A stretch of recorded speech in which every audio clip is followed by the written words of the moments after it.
Welcome to episode 116 of your CySA Plus Prepcast. In this episode, we begin exploring one of the most actionable elements of vulnerability management: effective reporting. Vulnerability management reporting is more than documenting technical issues. It is about translating assessments into meaningful, prioritized insights that enable decision-makers to take informed action, whether addressing critical flaws, meeting compliance requirements, or improving operational security posture. Effective reporting helps ensure that vulnerabilities are properly communicated, tracked, and resolved. For both certification success and real-world practice, mastering these reporting fundamentals is essential to delivering value and reducing risk across any organization. A well-structured vulnerability report begins by identifying the vulnerabilities discovered during assessments. This includes using clear and standardized naming conventions, such as common vulnerabilities and exposures identifiers, along with descriptive classifications. Reports should explain what each vulnerability entails, what component it affects, and how an attacker might exploit it. Clear definitions ensure that readers of varying technical backgrounds understand the nature of the issue, laying the groundwork for appropriate prioritization and remediation. Identifying which systems are affected is another fundamental element of reporting. Vulnerability reports must include a precise inventory of impacted hosts, services, applications, or devices. This provides system owners with the information they need to act and helps ensure that remediation efforts are not delayed due to lack of clarity. Reports that fail to list affected systems accurately risk being ignored or misunderstood, leading to prolonged exposure or duplicated remediation efforts. Integrating the common vulnerability scoring system into the report gives stakeholders a consistent method to understand severity. This framework scores vulnerabilities on a scale from 0 to 10, factoring in ease of exploitation, required privileges, user interaction, and impact. Including these scores helps teams prioritize remediation based on risk, not just quantity. For example, a high-severity vulnerability affecting a critical system will receive more urgent attention than a lower-severity issue on a less essential device. Remediation recommendations must be specific and actionable. A generic statement like "update your system" is insufficient. Effective reports specify which patch to apply, which configuration settings to change, or which security control to implement. They may also include steps for verification or rollback procedures in case issues arise during remediation. Reports that provide detailed remediation guidance reduce the risk of error and improve the efficiency of mitigation efforts across technical teams. Tracking recurring vulnerabilities is a key function of vulnerability reporting. When the same issue reappears across multiple reporting cycles, it suggests either incomplete remediation or broader systemic weaknesses. These could involve ineffective patch management, poor asset visibility, or lack of configuration standardization. Recurring issues should be flagged explicitly and accompanied by strategic recommendations to address root causes rather than treating them as isolated problems. Trend analysis over time helps organizations understand how their vulnerability exposure is evolving. Reports should indicate whether the number of vulnerabilities is increasing, decreasing, or holding steady. They should also reflect whether severity levels are shifting. If high-severity vulnerabilities are becoming more common, it may indicate that attackers are exploiting a specific weakness or that systems are not being maintained as rigorously as before. These insights help security leaders make proactive decisions. Prioritization strategies must be clearly documented within each report. Not every vulnerability can be addressed immediately. Reports should guide stakeholders on how to allocate their time and resources based on exploitability, asset criticality, and business impact. Prioritization can be based on CVSS scores, threat intelligence, asset classification, or internal risk tolerance. By providing clear priorities, reports ensure that security teams focus on what matters most.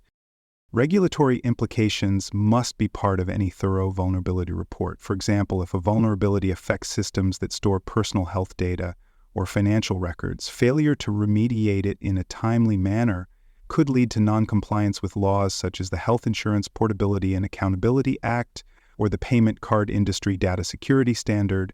Reports should highlight these concerns and direct appropriate attention to vulnerabilities that pose regulatory risks. Reports must also address inhibitors to remediation. These include obstacles such as outdated hardware, limited vendor support, proprietary systems, or the potential for disruption to critical operations. By documenting these inhibitors, the report helps build understanding and sets realistic expectations. It also allows decision-makers to evaluate long-term solutions, such as system replacement or architectural changes that go beyond short-term patching.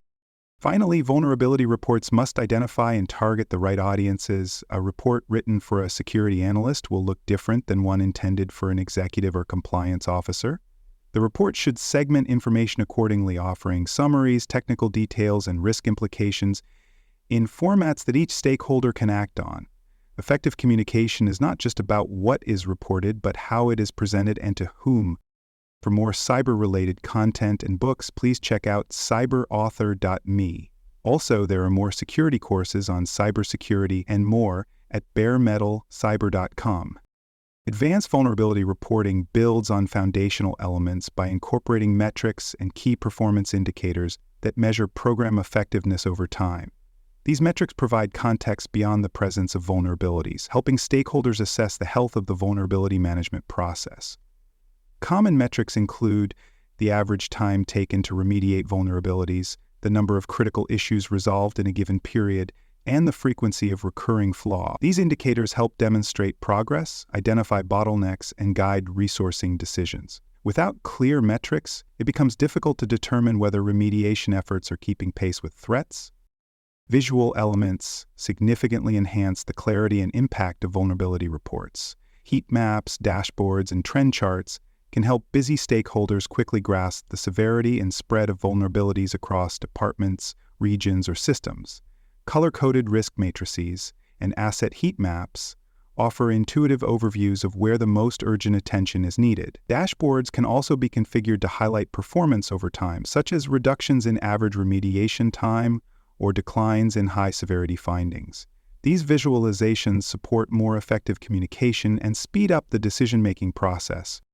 High-quality reports also include structured action plans. These plans should detail which vulnerabilities are being addressed, what specific actions are required, who is responsible for each step, and when those steps are expected to be completed. Timelines, task ownership, and dependencies must be clearly defined to avoid ambiguity. Including these plans in the report promotes accountability and ensures that remediation activities remain aligned with organizational goals and timelines. It also allows managers to track progress and intervene if delays occur. In some cases, vulnerabilities cannot be remediated immediately. In these instances, the report must document compensating controls that have been implemented to reduce the associated risk. Examples of such controls include enhanced monitoring, temporary network segmentation, changes to firewall rules, or additional access restrictions. Documenting these measures helps demonstrate that the organization is not ignoring the issue, but is actively managing it within known constraints. This also provides assurance to auditors and compliance officers who may review these actions during an assessment. Another valuable reporting feature is providing contextual information about each vulnerability. This may include real-world examples of how the vulnerability has been exploited in recent attacks, known threat actor activity associated with it, or whether exploit code has been published. This context helps stakeholders better understand the urgency of the issue and why immediate remediation may be necessary. It also elevates the conversation beyond technical symptoms to business risk implications, strengthening the case for action. Reports must also capture and explain any exceptions to remediation. In some situations, certain vulnerabilities may be accepted as residual risk due to operational constraints or low impact. These exceptions should be clearly justified in the report, citing business needs, technical limitations, or compensating factors. Each exception should be documented with risk assessments, duration of the acceptance, and any mitigation measures in place. Transparency in exception handling builds trust with oversight bodies and supports consistent risk management. Stakeholder engagement is not just about one-time delivery of reports. It involves providing updates over time to communicate changes in risk status, progress toward remediation, and any emerging concerns that affect vulnerability posture. Regular updates allow for early identification of stalled efforts and offer opportunities to adjust plans before deadlines are missed. Engagement also means being available to clarify findings and collaborate with technical and business teams to ensure remediation activities are successful and sustainable. Tailoring communication to different audiences ensures that the message is understood and acted upon. Executives often require high-level summaries with risk impacts and resource implications. Technical teams need detailed findings and step-by-step guidance. Compliance staff are focused on regulatory exposure and documentation completeness. Reports must be written with these audiences in mind, possibly offering multiple formats or summaries within the same report to meet diverse needs. This adaptability improves clarity and ensures follow-through. Consistency through regular reporting cycles strengthens vulnerability management as a discipline.